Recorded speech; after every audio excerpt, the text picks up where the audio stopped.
अष्टलक्ष्मी मम ग्रहे धनं पुरय पुरय नमः।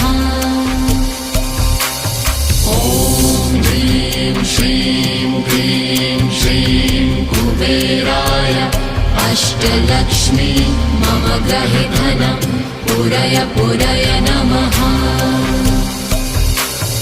ॐ ह्रीं श्रीं क्लीं श्रीं कुबेराय अष्टलक्ष्मी मम ग्रहे धनं पुरय पुरय नमः। ॐ ह्रीं श्रीं क्लीं श्रीं कुबेराय अष्टलक्ष्मी मम ग्रहे धनं पुरय पुरय नमः।